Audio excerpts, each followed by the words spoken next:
Okey, kita pergi kepada sambungan yang semalam mengenai pembekuan darah, mekanisme pembekuan darah. Jadi sekiranya luka yang berlaku itu kecil, tidak serius, darah mempunyai mekanisme tersendiri untuk menghentikan pengalirannya. Jadi darah ni dia ada mekanisme untuk membekukan darah.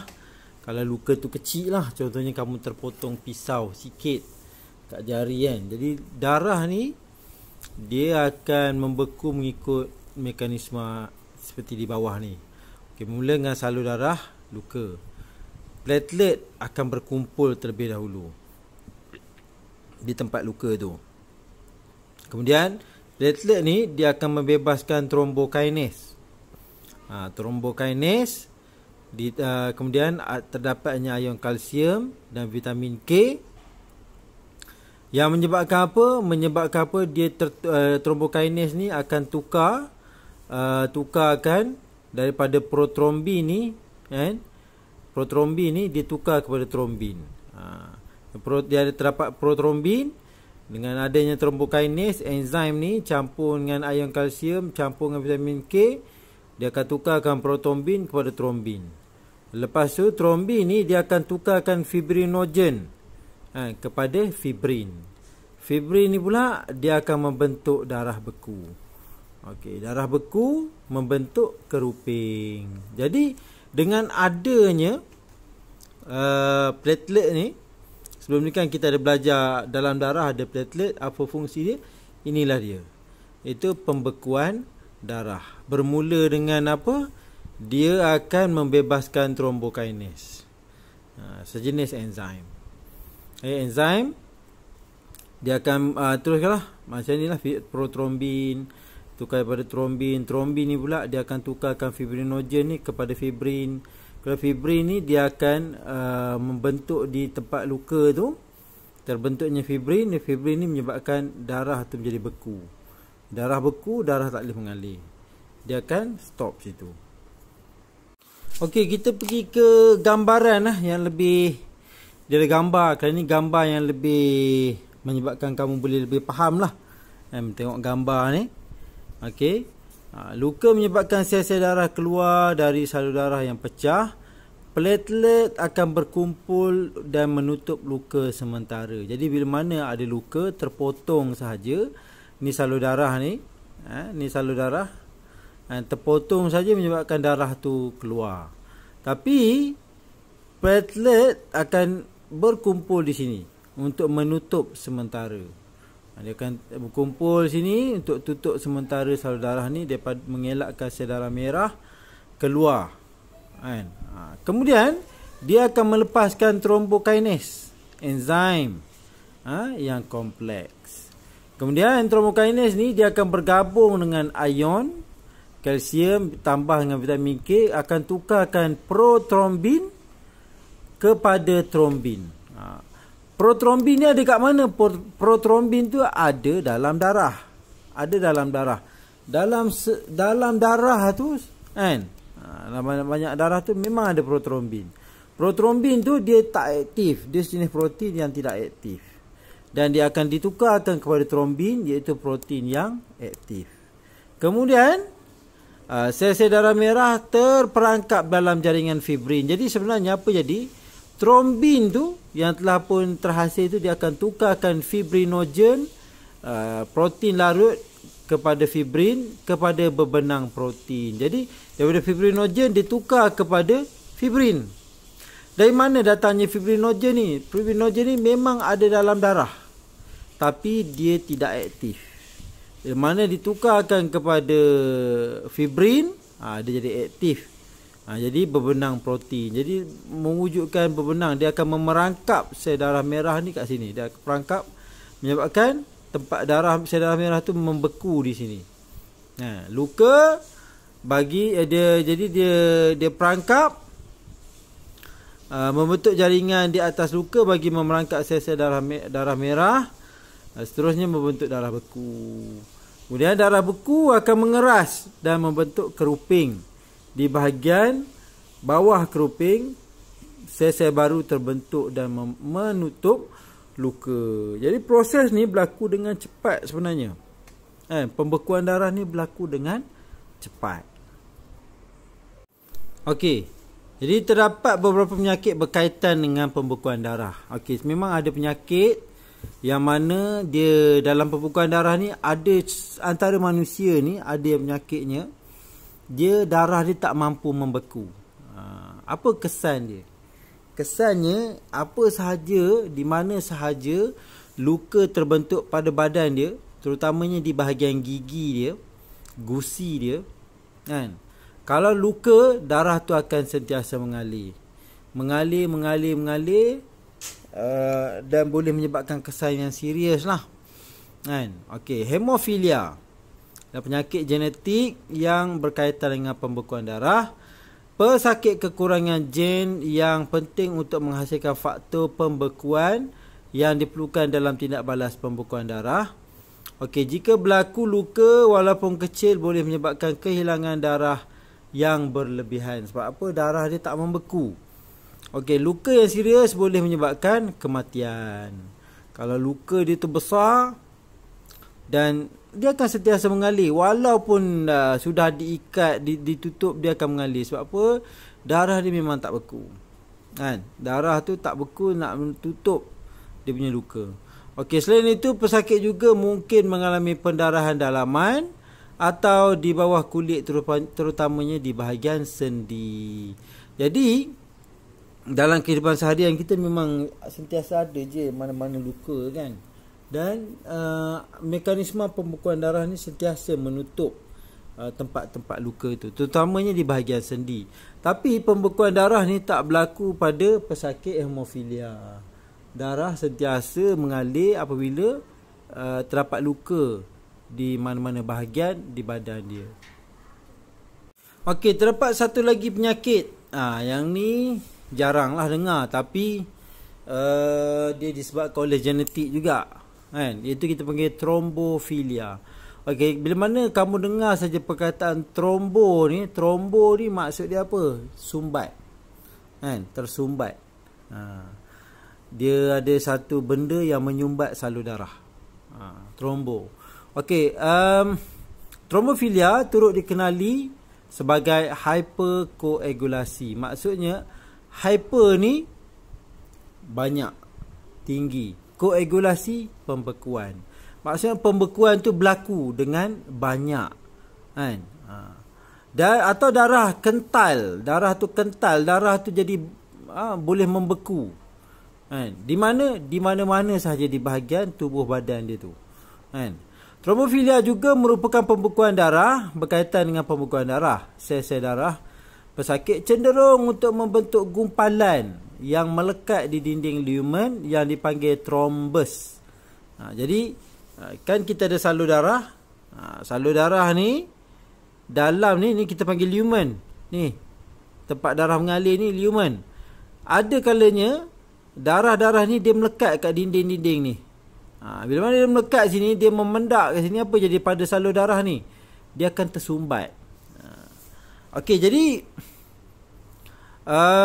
jadi gumpalan darah tu melekat pada dinding lumen yang dipanggil thrombus. Individu tersebut akan mengalami trombosis. Jadi penyakit tu dia akan mengalami trombosis. Okey. Trombofilia boleh diwarisi atau berlaku disebabkan oleh cara pemakanan yang kurang sihat. Dalam setengah kes, penyakit ini boleh mendatangkan komplikasi serius dan menyebabkan kematian.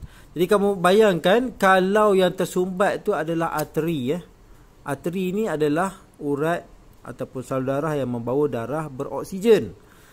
Jadi kalau tersumbat arteri, sel-sel, kan, yang mana tempat salur darah tu lalu tak dapat oksigen. Jadi apa jadi pada sel? Sel akan mati. Sebab apa? Dia tak dapat oksigen. Jadi keadaan ini meningkatkan tekanan dan halaju darah. Jadi darah ni bila mana dia tak boleh lalu, jantung akan pump lagi kuat, supaya dia lalu juga, kan? Okey, jadi bila mana tak boleh lalu kan berlaku sumbat itu, jantung akan meningkatkan lagi pengepaman dia tu. Dia akan kuatkan lagi pengepaman dia tu, menyebabkan apa? Tekanan akan jadi tinggi. Dah tak boleh lalu, jantung akan kuatkan lagi pam. Supaya apa? Supaya sel-sel ni dapat juga oksigen macam tu. Jadi bila mana tekanan tu tinggi, menyebabkan trombus tu lekang, darah laju juga, tekanan dinaikkan juga, menyebabkan trombus tu akan tercabut. Tu maksud dia lekang tu, dia tercabut dan bergerak bersama aliran darah membentuk embolus. Seterusnya menyebabkan berlakunya embolism. Jadi kamu nampak ni, embolism ni kan dia tersangkut sini. Dengan ada fibrin semualah dah membeku sini. Tapi jantung ni bila mana ada sumbatan, dia akan kuatkan juga tekanan tu, menyebabkan apa? Tertolak keluar, lekang sini, maka berlakulah embolism. Jadi dia terlekang sini. Jadi kamu tengok yang mengalir dalam darah ni adalah gumpalan darah, bukannya darah, gumpalan darah. Kita panggil dia embolus. Okey, trombus yang lekang dari dinding membentuk embolus dan bergerak dalam aliran darah. Jadi apakah ia bahaya? Ia sangat-sangat berbahaya. Sebab apa? Saiz arteri semakin kecil apabila menjauhi jantung. Embolus mungkin tersumbat di lumen arteri, menyebabkan pengaliran darah terganggu. Jadi dia boleh sumbat di mana-mana sahaja. Kan? Kalau dia tersumbat di jantung, dia tersumbat di arteri koronari. Arteri koronari ni arteri yang membekalkan oksigen kepada jantung. Itu arteri koronari. Kalau dia tersumbat pada arteri koronari, menyebabkan serangan jantung lah. Sebab apa? Jantung tak dapat oksigen. Boleh mati. Jadi manakala penyumbatan pada arteri karotid boleh menyebabkan stroke. Jadi bila mana embolism ni berlaku, yang mengalir dalam darah ni bukannya darah sebiji-sebiji macam ni, tak. Dia seketul macam ni. Kita panggil dia embolus. Jadi bila mana dia membentuk embolus ni, di mana-mana sahaja dia boleh tersumbat. Boleh tersumbat di jantung tu sendiri, iaitu di arteri koronari, ataupun di bahagian-bahagian tubuh yang lain yang akan mengacau perjalanan darah. Okey, kita teruskan lagi mengenai kumpulan darah manusia. Seperti mana kamu ketahui, dalam darah manusia ni kita ada sistem yang mana kita panggil dia ABO. Darah manusia ni dia ada sama ada 4 sahaja, iaitu A ataupun jenis B, atau jenis AB, atau jenis O. Jadi ini sahajalah. Okey, terdapat 4 jenis darah dalam penggolongan sistem ABO, iaitu A, B, AB dan O, yang ditentukan dari antigen dan antibodi yang terdapat dalam darah. Okey, antigen ni dia merupakan faktor yang terdapat pada eritrosit. Jadi antigen ni dia terdapat pada darah ni sebenarnya, kan? Manakala antibodi pula terdapat dalam plasma darah. Jadual 10.3 menunjukkan antigen dan antibodi di dalam kumpulan darah. Jadi antigen ni dia terdapat pada sel darah merah ni. Pada sel darah merah ni terdapatnya antigen. Apa itu antigen? Dia adalah molekul protein yang terdapat pada sel darah merah ni. Kita panggil dia antigen. Jadi kalau sel darah merah seseorang itu adalah antigennya A, kan? Maka pada darah merah dia tu akan terdapatnya molekul protein antigen A. Antibodi dalam plasma darah dia adalah anti-B. Dalam plasma darah dia ada anti-B. Dia terbalik, dia punya dekat sel darah merah dia tu antigen A, tapi dekat plasma dia anti-B. Begitu juga dengan antigen B. Dekat darah dia ni antigen B, tapi dalam plasma dia, antibody dalam plasma darah dia anti-A. Kamu faham tak? Jadi sebenarnya dia tak boleh bercampur. Kalau seseorang tu dia darah B, kamu campur darah A, anti A ni akan serang ni. Sebab dia anti kepada A. Dia anti kepada A. Kan? Macam tu. Kalau kamu darah dia darah B, kamu bagi dia darah B, dia tak akan menggumpal. Sebab apa? Dalam darah B tu terdapat anti A. Anti A sama anti A. Dia tak akan berlaku apa-apa. Kan? Jadi itu maksud dia. Maksudnya bila seseorang itu ada antigen B, dia akan ada plasma dia, antibody dia anti A. Okey, jadi kita sambung lagi ya. Kalau darah A B, dia tak ada antibody. Dia tak ada antibody. Sekiranya kamu bagi darah B pun tak apa, kamu bagi darah A pun tak apa. Kan? Sebab dia tiada antibody yang akan menggumpalkan ataupun menyerang darah ni. Kan? Sebab tu mereka yang darah AB ni dia beruntung lah. Sebab apa? Dia boleh menerima. Kan? Dia boleh menerima darah mana-mana. Dia boleh terima darah A, boleh terima darah B. Kan? Dan dia boleh terima darah AB. Sebab dia tak ada antibody. Tapi bagi mereka yang darah O ni, dia ada anti A dan dia ada anti B. Kalau kamu dia darah O, tersilap bagi darah, contohnya dia berlaku aksiden, darah banyak keluar, masuk ward dekat ward tu, kan, doktor bagi darah B. Apa jadi? Anti B ni, kan, anti A ni akan menyerang ni antigen B ni, kan, menyebabkan darah tu akan menggumpal. Dia akan menggumpal. Jadi bila mana dia menggumpal, habislah, kan. Berlakulah macam-macam, kan. Pesakit akan muntah lah, pening dan macam-macam segala-galanya lah, kan. Sebab apa? Berlakunya bila mana sistem imun tu dia react, kan. Jadi sebab itulah mereka darah O ni dia boleh menderma. Dia menderma. Dia nak terima orang lain, dia hanya boleh terima O sahaja. Dia boleh terima O sahaja. Jadi dia adalah penerima, dia boleh terima darah O sahaja. Sebab apa? Dalam darah O ada anti A, ada anti B. Jadi bila mana kita ikut sistem ni, melalui sistem ini, apabila darah yang sepadan bercampur, tidak akan berlaku penggumpalan. Jadi darah tu kalau kamu bagi dia darah A, aksiden perlukan darah, kamu bagi darah B, akan menggumpal. Darah tu akan menggumpal. Menggumpal tu macam mana nanti kita akan tengok. Okey.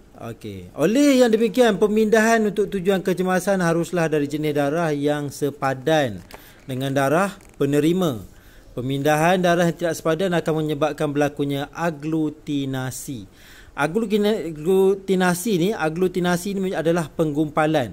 Ni bahasa biologi dia kita panggil aglutinasi. Bahasa Melayu kita ni kita panggil penggumpalan. Dan membahayakan penerima. Aglutinasi berlaku akibat interaksi antara antigen dan antibody yang tidak sepadan. Seperti mana saya beritahu kamu tadi. Kalau darah dia A, maksudnya dalam badan dia ada anti-B, antibody terhadap B. Kalau darah dia adalah B, kan, dalam darah dia ni adanya apa? Dia antigen B, dia ada antigen A, dia ada antibody A. Jadi bila mana itu berlaku, macam kalau darah ni, ni darah O ni dia ada anti A, dia ada anti B. Bila mana kamu bagi dia darah A, dia akan gumpalkan darah A ni. Begitu juga kalau kamu bagi darah B, dia akan gumpalkan B tu. Samalah juga kalau kamu bagi dia darah AB, dia akan gumpalkan darah tu. Kalau darah A, dia ada anti B. Maksudnya darah A ni dia tak akan berlaku apa-apa. Dia sesuai. Kamu bagi darah B, dia akan gumpalkan darah B tu. Bagi AB, dia akan gumpalkan darah AB. Bagi darah B ni, kamu bagi darah O, okey, tak ada apa-apa. Kamu bagi dia darah A, dia akan gumpalkan darah A ni. Kan?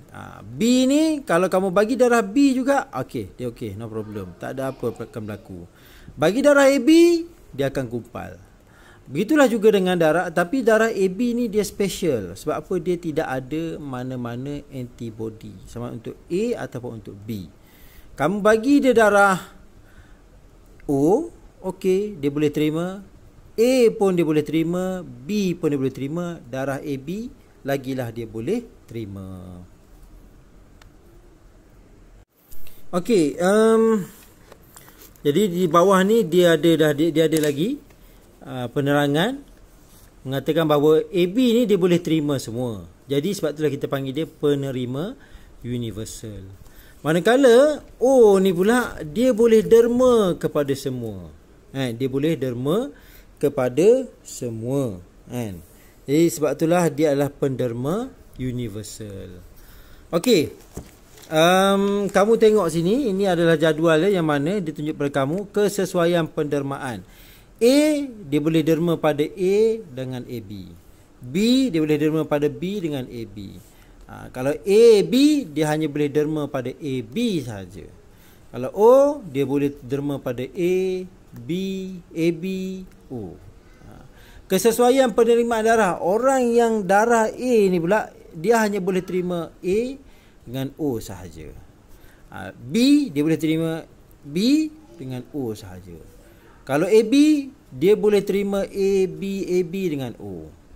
Tapi kalau O, dia hanya boleh terima O sahaja. Dia tak boleh terima daripada mana-mana A, B atau AB. Tak boleh. Dia hanya boleh terima daripada orang yang berdarah O sahaja. Jadi di sini ada kes yang special.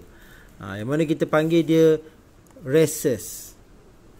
Okey, rhesus ni faktor lain pula. Selain pada antigen A, antigen B, kita ada faktor lain. Kita panggil dia rhesus. Rhesus adalah antigen, iaitu protein yang terdapat pada permukaan sel darah merah. Orang yang mempunyai antigen tersebut adalah rhesus positif. Manakala yang tidak memilikinya, kita panggil dia rhesus negatif. Okey, penyakit yang berkaitan dengan faktor rhesus dinamakan erythroblastosis fetalis, iaitu sel darah merah mengalami hemolisis. Hemolisis ni pecah.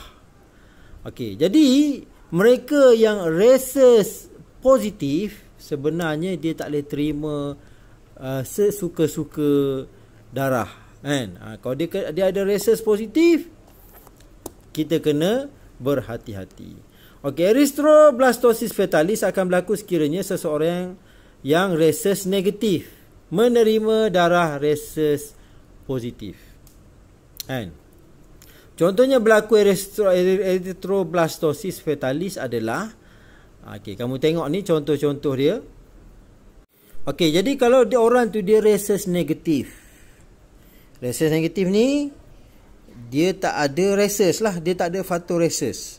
Kan? Okey, erythroblastosis fetalis akan berlaku sekiranya seseorang rhesus negatif menerima darah rhesus positif. Contoh berlakunya erythroblastosis adalah seorang wanita rhesus negatif mengahwini lelaki rhesus positif. Wanita tersebut hamil anak yang rhesus positif kerana mewarisi faktor rhesus daripada bapa dia. Okey. Sekiranya berlaku percampuran darah sewaktu kelahiran, antigen rhesus dari anak akan memasuki darah ibu. Okey, sistem keimunan ibu akan menghasilkan antibodi untuk memusnahkan antigen rhesus. Jadi antibodi akan kekal di dalam darah ibu. Okey. Jadi untuk kehamilan seterusnya, ibu akan menyalurkan antibodi kepada janin yang dikandung. Jadi sekiranya janin tersebut rhesus positif, erythroblastosis akan berlaku dan kemungkinan akan mengalami keguguran. Jadi antibodi daripada ibu dia akan menyerang janin. Akan menyerang janin tu. Sebab apa? Sebab anak dia anak dia akan diserang antibody daripada ibu dia, yang mana ibu dia ni akan menghasilkan antibody. Okey, dia kalau anak pertama tak apa, tapi anak yang seterusnya. Okey, seseorang bapa ni dia rhesus positif. Okey, dia rhesus positif. Dia ada faktor rhesus di sel darah merah dia. Ibu ni pula rhesus negatif. Dia tak ada. Tapi bila mana dia tak ada semasa kelahiran pertama, kan? Darah daripada anak dia tu mungkinlah, kan? Telah berlaku pertumpahan maksud saya darah daripada anak dia tu, kan, berlaku percampuran dengan ibu dia.